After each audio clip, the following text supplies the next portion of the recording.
going on, everyone? Chris from Pickdawgz.com here with the Wraparound. We're going to be breaking down the NHL action going down on Saturday, November 2nd, 2024. If you like this content, make sure you smash that thumbs up. Subscribe to our channel. Make sure you let me know your NHL picks in the comment section below. And if you're looking for my best bets, including my daily $15 best bet, head on over to Pickdawgz.com and click the Premium Picks tab at the top of the page.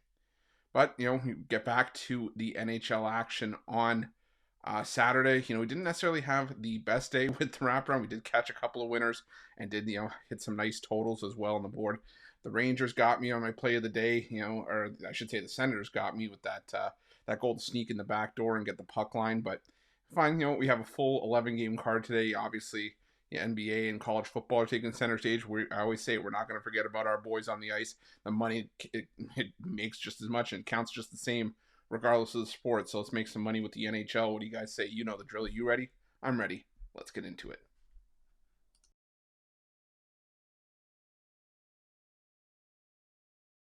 Our first game comes to us from the Nokia Arena, and it's this international matchup once again between the Panthers and the Stars. The Panthers winning 6-4 in the first game on Friday. But the thing for me here is normally I'm of the belief that, if you win the first game, you've got a good chance at winning the second game on the second half of the back-to-back because, there's not a lot of time between games to, have enough adjustments to expect a different result. However, this is one time where I think I might deviate from that on the Stars here because we saw, the goaltenders, the number one, Sergei Bobrovsky and Jake Ottinger in Friday's matchup, and now you shift to the backups here, and I give Dallas the edge in backup goaltending with Casey DeSmith over Spencer Knight. When you see Spencer Knight in goal, he's normally giving up 3-4 goals a night, while Dallas, with DeSmith, he's usually giving up 1 or 2 a night. He gives up 3 the occasional start, but, I still think that, the Stars have the edge in backup goaltending. These are two teams, that are fairly even. That's why you can kind of see it at a coin flip price. But I'm going to take the Stars here at -1.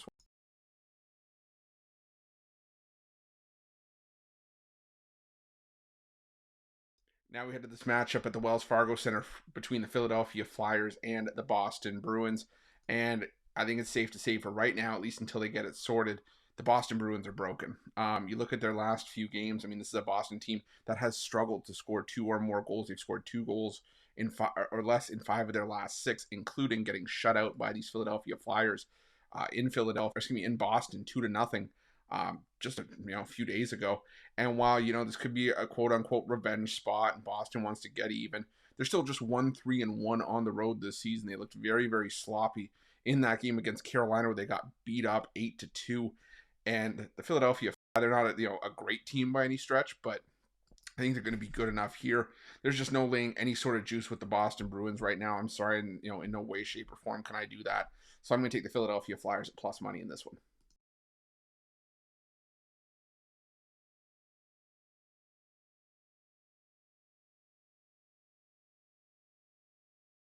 Now we're going to this matchup between the Los Angeles Kings and the Chicago Blackhawks from the Crypto.com arena. And, plus money with the Blackhawks is tempting considering that, this is a Blackhawks team that is still fully capable of, providing value here and there. But the problem for me with the Blackhawks is that value just doesn't come up consistently enough. We don't really have enough of an opportunity to take advantage of it. This is a Blackhawks team where goal scoring is once again an issue. They've scored 2 goals in 4 of their last 6 games. They've lost 5 of their last 6. Again, they put up 2 goals or less in 6 of their last 10. It's just, like I said, hard to get behind. Now, the Los Angeles Kings are far from a world beater, but they've started the year 3-0 at home, which is a big change from what they did last season, where they went on that real insane hot run on the road. But now, they picked up wins over quality teams like Vegas. They beat Utah and San Jose. I think they can get the job done in regulation. This one build off of that beatdown victory over Vegas. So give me the Kings in regulation at -125 as well. Sprinkle a little bit on the puck line here.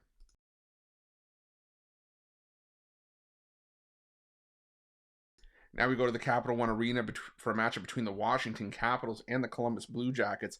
And I completely understand why the Washington Capitals would be favored here. I think in a lot of spots, I could definitely get behind that. I mean, heck, look at what they've done. They've won 7 of their last 8 games. Goal scoring is not an issue as they've scored 4 goals or more in 6 of those 7 victories. They beat the New York Rangers on the road or at home. They beat the Montreal Canadiens at home. They're 5-1 at home this season are the Washington Capitals. However, the Columbus Blue Jackets are 8-2 on the puck line this season, and they've also been fantastic after a loss. They've won each of their last 4 games off of a loss and beat some decent teams in there as well. Edmonton, Toronto, Buffalo, Colorado on the road. And head to head between these two teams, the last 6 meetings between the two have either been a 1-goal victory for the Washington Capitals or an outright victory for the Columbus Blue Jackets. 3 of these games have actually needed overtime. So I'm going to take a shot here on the Blue Jackets plus the 1.5 to keep up their little puck line trend that they have going on, as well as taking a shot on the money line at plus 195. And if you can get a 3-way price on the game to go to overtime, that's a prop that I dabble with here and there, and I think it might be worth taking a look at here. At the latest price that I'm getting, or at least the most recent price at the time this video is being recorded, that's plus 340. So those are the ones I'd roll with. Blue Jackets plus 1.5, a little bit on the money line, and maybe a little bit on this game to go to overtime at plus 340.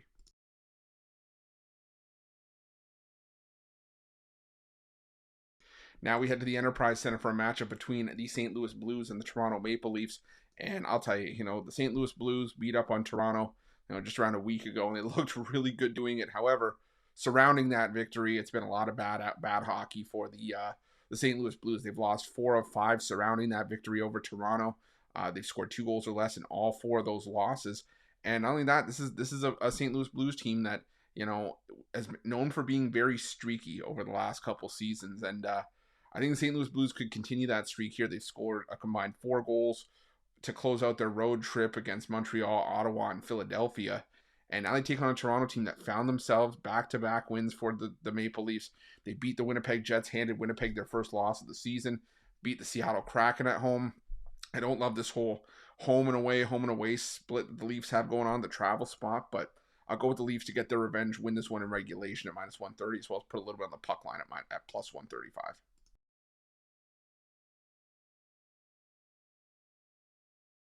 Now we head to the Canadian Tire Center for a matchup between the Ottawa Senators and the Seattle Kraken.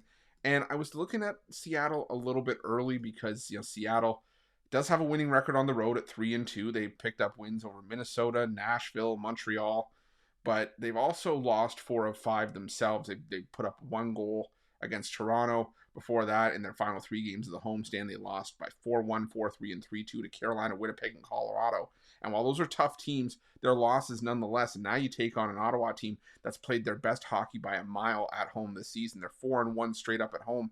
And you look, they've lost 3 of 4. But once again, the coinciding factor is that all 3 of those losses were on the road. And now, even on a back-to-back, they do go back home here. And I think that Ottawa, has a decent chance at winning this game.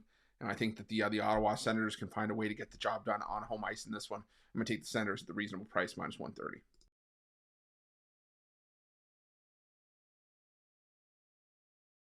Now we had to Little Caesars Arena for a matchup between the Detroit Red Wings and the Buffalo Sabres. And another tricky matchup for me here because I don't really see an edge, across the board. There's no real head-to-head trends that stand out. The home team has won the last 4 meetings between these two teams, if that's something that you're into. But I can't trust the Detroit Red Wings. The goaltending has been very streaky in its own right. They had 2 bad starts against the Rangers. Then they won 3 in a row. And then the Red Wings have lost 3 in a row and given up 14 goals in the process. Buffalo's lost back-to-back games. They've been streaky themselves. But, I still think they can get the job done on the road here. I don't necessarily love the Sabres, in a spot like this. But between 2 teams that I just can't really trust, if I'm going to bet this game, I'm going to at least try to take a shot and make some plus money here. So give me the Sabres in a lean at plus 110.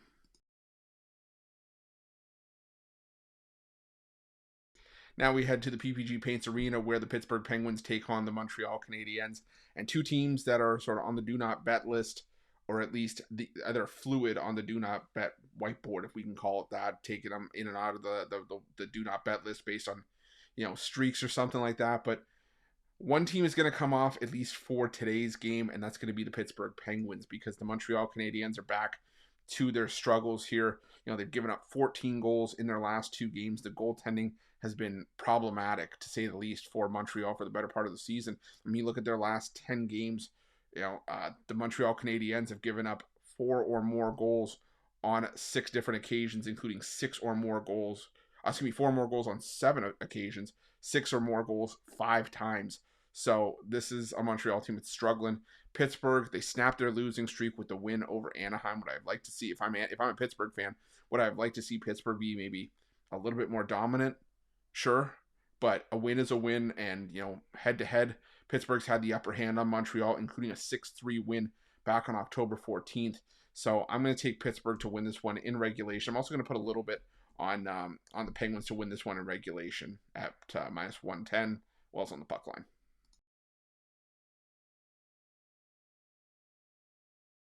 Now we head to the Bridgestone Arena for a matchup between the Nashville Predators and the Colorado Avalanche. And, two teams that are also the do not bet list. But this is where I'm going to kind of, stick to keeping both teams on there and just sort of bet against both these teams while betting for them, if that makes sense. I'm going to take the over 6.5 here. I don't trust the goaltending on either side right now. Just when you think you're ready to give Colorado the benefit of the doubt, they go and put Capo Kakinen in net. And now, the Colorado Avalanche in their last 3 games have given up a combined 14 goals. Well, Nashville, on the other hand, they have been a little less problematic as of late with giving up goals in bunches, but still, they've allowed 3 or more goals in 8 of their last 10 games. They just gave up 5 to the Edmonton Oilers. These are 2 teams that can score, but they can also give up a ton as well. I could easily see a 4-3, 5-4 kind of game here. So I'm going to go with the over 6.5 in this one.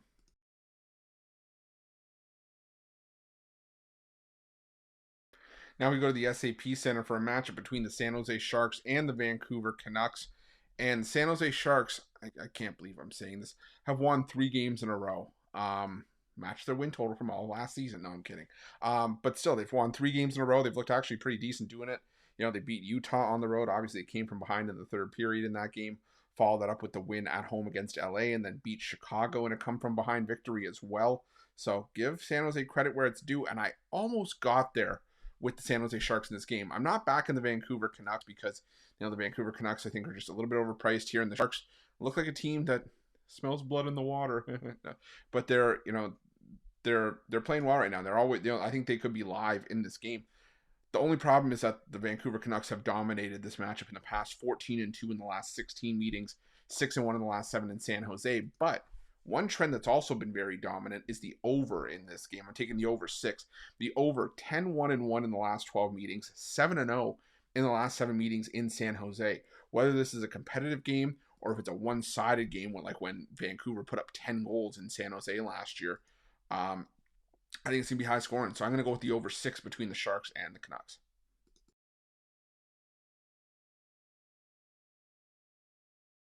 And we close things out by going to the T-Mobile Arena where the Vegas Golden Knights will take on the Utah Hockey Club. And, I keep saying it with the Vegas Golden Knights, and, shame on me for trying to deviate from it last time out against the Kings. You back back the Golden Knights at home right now, and you fade them on the road, or at least you don't take them on the road. And it proved to be the truth there. They lost to LA 6-3 in that game in Los Angeles, but now they go back home where they are 7-0 this season. The bulk of those wins have been by 2+ goals. Their most recent 4-game homestand the Vegas Golden Knights had, they outscored Calgary, San Jose, Ottawa, and LA by a combined score of 24-8. Yeah, they're playing their best hockey at home. And while the Utah Hockey Club have played a lot of tight games on the road and have been competitive, they have the wins over the Islanders and the Rangers. They have an overtime loss to the Ducks and a 1-goal loss to the Kings. Still think the Vegas Golden Knights are just the better team here. And there's been spots lately where the Utah Hockey Club and that defense have vanished. And I think that this is a spot where the Golden Knights get it done. I'm going to take the Golden Knights to win this one in regulation, minus 120. I'll put a little bit on the puck line as well, minus 1.5 at plus 135 to round things out. That's it. That's all the NHL action for Saturday, November 2nd, 2024. If you like this content, make sure you smash that thumbs up. Subscribe to our channel. Let me know your NHL picks in the comment section below. And if you're looking for my best bets, the games that I love, including my daily $15 best bet, make sure you head on over to pickdawgz.com. Click the premium picks tab at the top of the page. This is a great time to jump on long term. The 3-day and 7-day passes are actually less than buying each of the daily packages on Saturday individually, just for college football. Going to have an NHL play and some NBA plays up there as well. But with those long-term passes, you're going to get access to NFL on Sunday, more NBA, more NHL. If you hop on a 7-day, you'll get access to the next week's college football as well. And college hoops starts on Monday. So it's the best time to get the most bang for your buck with those long-term passes. But whatever you choose to do, use that promo code PICK at checkout. Save yourself 15%. We'll see you guys.